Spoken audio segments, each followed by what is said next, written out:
Selamat siang rekan-rekan semua 6 BKIP. Kami dari kelompok 3 yang beranggotakan 3 orang, 1 orang lagi nanti video terpisah.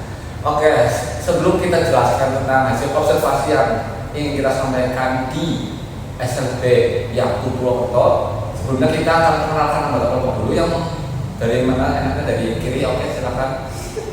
Oke, halo teman-teman semua. Perkenalkan, nama saya Adelia Salsabila dengan ID 2141 1010 1242. Oke, dan saya Lukman Islam Said dengan NIM 214 11 010 1274. Lalu berikutnya. Halo, saya Tiara Deli Al-Hakim dengan NIM 2141 1010 1124. Oke, jadi sistem yang akan dan satu lagi yang namanya bisa nanti di video terakhir ya.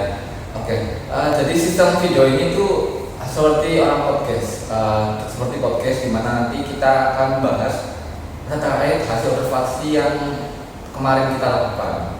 Tentunya ini akan memberikan suatu inovasi baru buat kalian yang nanti akan melakukan observasi dan tentunya akan dibuat video.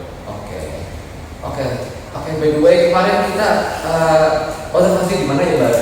Oke, jadi kelompok kita kemarin kelompok berapa ya? Kelompok 3. Kelompok 3 itu kemarin observasi di SLBB Yakub Purwokerto, yaitu tempatnya di Jalan Kolonel Sugiri nomor 10 Perubahan Kranji, Kecamatan Purwokerto Timur, Jawa Tengah.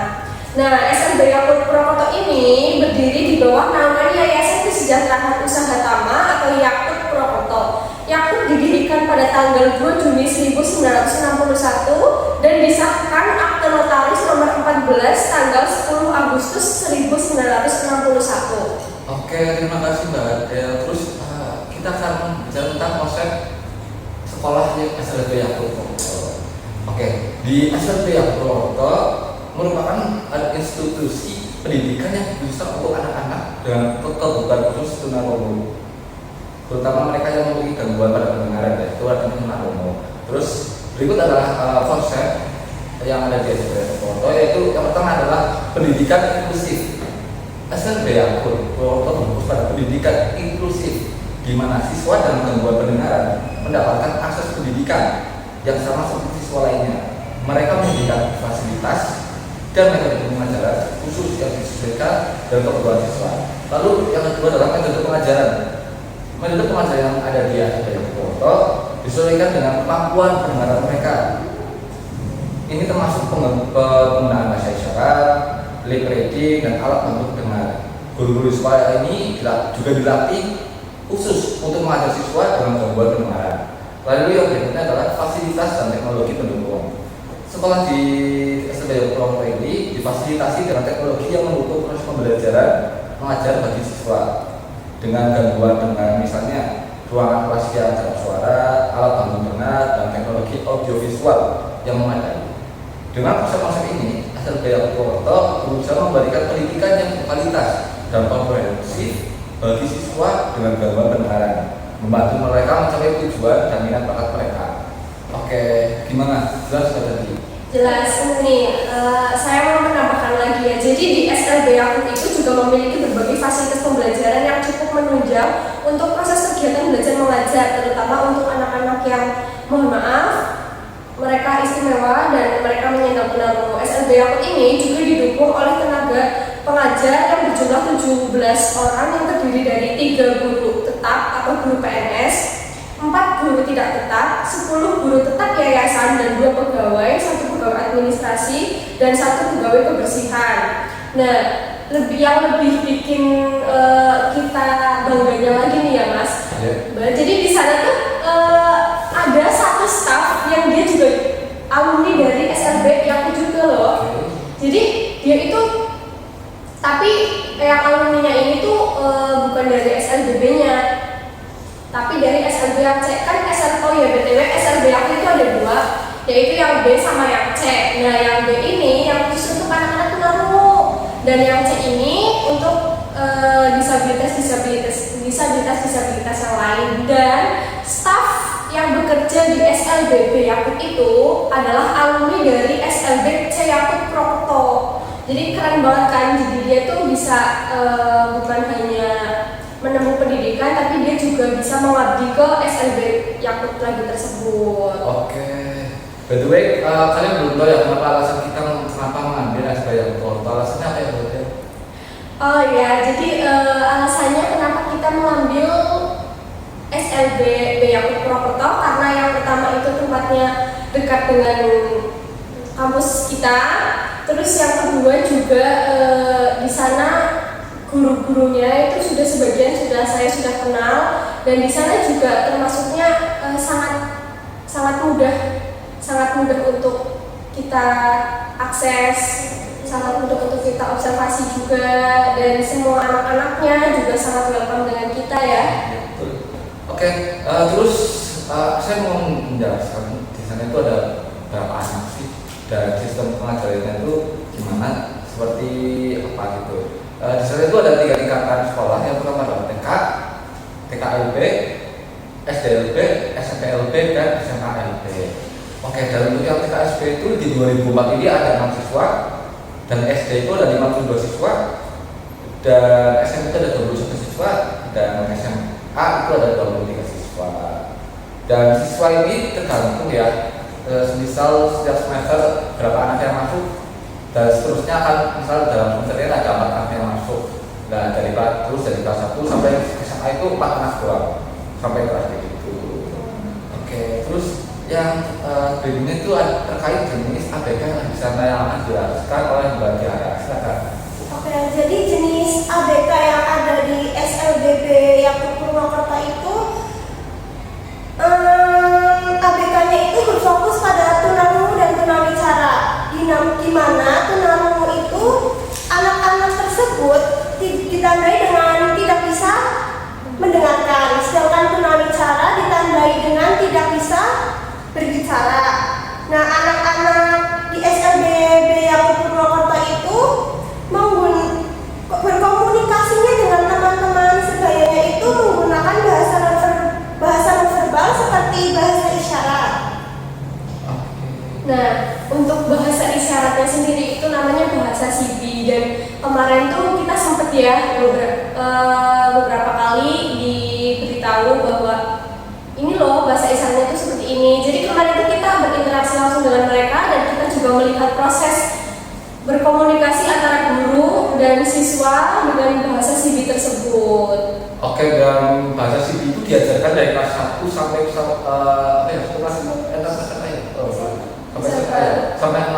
sampai SMA. Artinya anak SLB akan belajar bahasa itu secara terus-menerus sampai mereka lancar, karena itu ada sebagai media komunikasi mereka. Oke, program mereka. Oke, sekarang mau jalan. Oh ya, terus ada program dan kegiatan juga. Di sana juga ada program yaitu pengembangan keterampilan sosial dan emosional. Selain fokus pada akademik, SLBB Yakut juga memberikan perhatian pada pengembangan keterampilan seperti program-program yang dirancang untuk membantu siswa berinteraksi dengan lingkungan sekitarnya dan mengembangkan kepercayaan diri mereka. Kemudian ada juga kerjasama dengan orang tua dan masyarakat. Sekolah ini menjalin kerjasama yang erat dan dengan orang tua dan masyarakat untuk memastikan dukungan penuh terhadap perkembangan siswa di sana. Terus yang terakhir itu ada program kegiatan ekstrakurikuler. Untuk mendukung perkembangan holistik siswa, SLBB Yakut juga menawarkan berbagai kegiatan ekstrakurikuler seperti seni, olahraga, dan keterampilan hidup. Kegiatan-kegiatan ini dirancang untuk meningkatkan kreativitas, kesehatan fisik, dan keterampilan praktis siswa.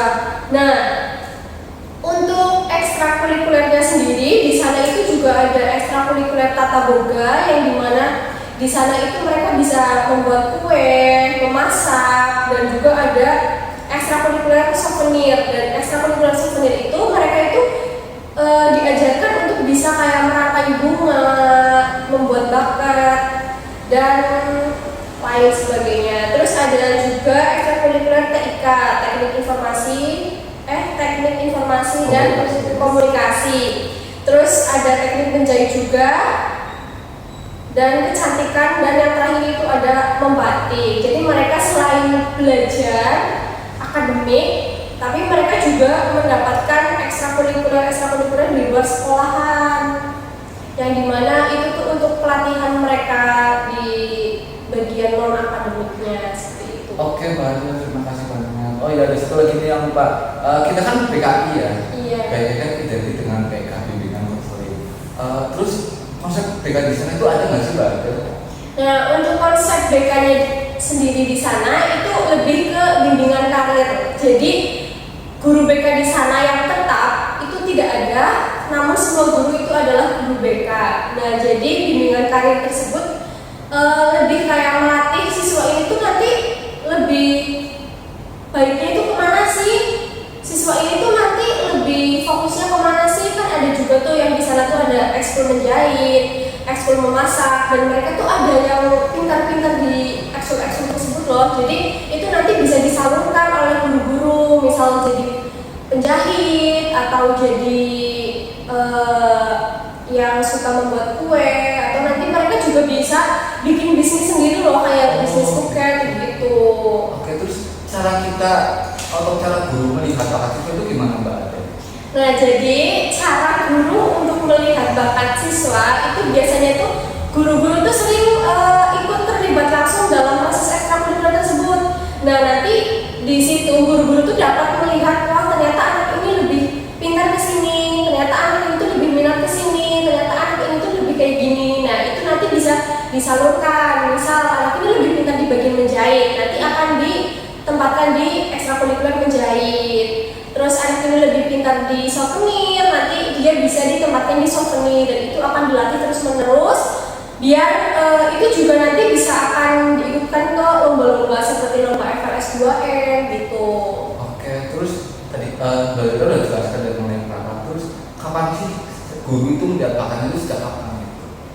Nah, kalau misal dari observasi kita kemarin, itu guru itu bisa melihat bakat siswa itu sebenarnya dari SD. Dari SD tuh mereka sebenarnya udah kelihatan mereka tuh sukanya ngapain sih, mereka tuh udah sukanya tuh ngapain sih. Jadi itu udah bisa dilihat dari SD dan nanti bisa dikomunikasikan dengan guru-guru di SMP dan di SMA-nya nanti. Jadi kalau misal di SD tuh anak ini lebih seneng ini loh, anak ini tuh gak suka ini loh. Jadi kalau misal anak ini dimasukin ke sini aja, itu nanti tetap ada komunikasi dengan guru-guru SMP dan SMA. Oke, baik. Kita sudah masuk ke sesi akhir, yaitu penjelasan mengenai intervensi yang akan dijelaskan oleh Mbak Ananda. Waktu dan tempat kami persilakan. Ya baik, perkenalkan nama saya Ananda Melisa Windiarti dengan NIM 214110101033. Di sini saya akan menjelaskan apa itu intervensi. Di mana intervensi ini itu seperti penanganan pada anak berkebutuhan khusus, terutama tunarungu dan tunawicara. Karena di SLBB itu lebih dominan tunarungu dan tunawicara. Ada penggunaan teknologi pendukung, yaitu alat bantu dengar atau cochlea implant. Cochlea implant dan alat pendengar ini, guru memastikan anak menggunakan alat bantu dengar atau cochlea implant yang sesuai dan membantu mereka dalam pemeliharaan dan penggunaan alat tersebut. Dan yang kedua mungkin menggunakan sistem VM, di mana memungkinkan guru berbicara langsung ke mikrofon yang terhubung ke alat bantu dengar anak sehingga suara guru lebih jelas terdengar. Dan yang kedua itu ada program bahasa isyarat. Di sini tuh program bahasa isyarat tuh mengajarkan bahasa isyarat, memberikan kelas bahasa isyarat kepada anak tunarungu serta kepada teman sekelas dan staf sekolah untuk memfasilitasi komunikasinya.